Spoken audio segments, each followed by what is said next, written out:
Direct current is orderly. Electrons move in a single direction, making calculations a simple matter of scalar addition. But alternating current behaves very differently. The AC voltage oscillates, causing the circuit components to fall out of sync.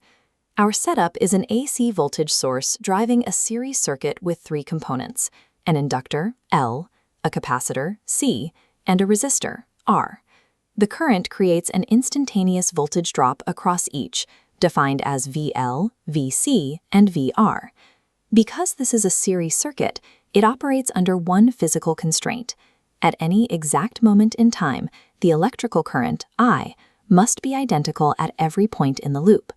The difficulty lies in how these components react to that uniform current. They reach their peak voltages at different times.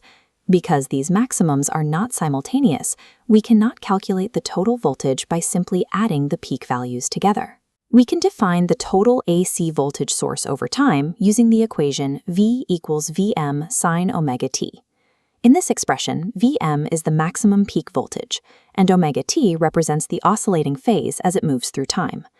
The current, Im, is inherently shifted by a phase angle, phi, relative to that source voltage.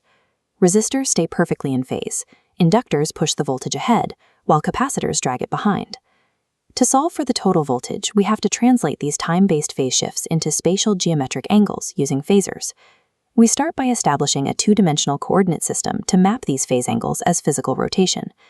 We plot the baseline maximum current phasor, Im, at an arbitrary angle determined by omega t plus phi.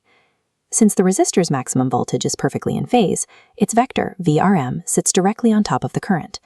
The inductor's voltage leads by exactly 90 degrees, so we draw its vector, Vlm, perpendicular to the current. The capacitor's voltage lags the current by 90 degrees.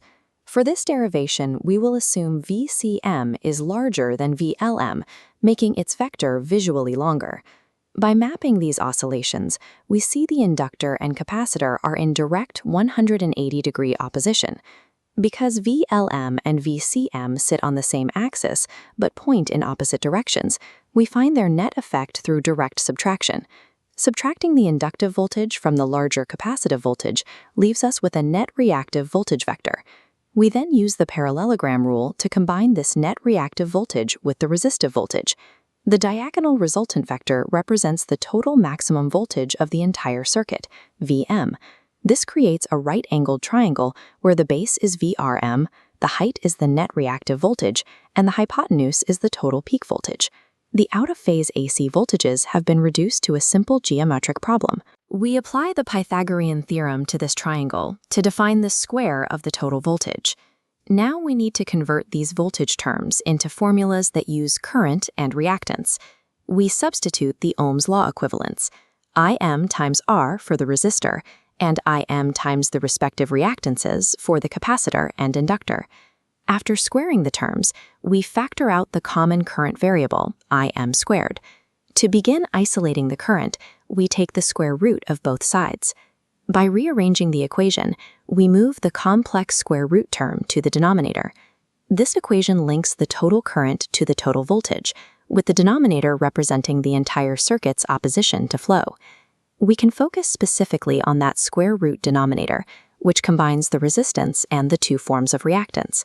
This term is known as impedance, and it represents the total effective opposition to current in an AC circuit. It is represented by the variable Z. This allows us to write a simplified current equation, Im equals Vm divided by Z. In alternating current, impedance functions as the equivalent to DC resistance. If we return to the geometric right triangle we built from the voltage vectors, we can see the physical structure of Z. Since current is uniform throughout the series circuit, we divide every side of this triangle by Im.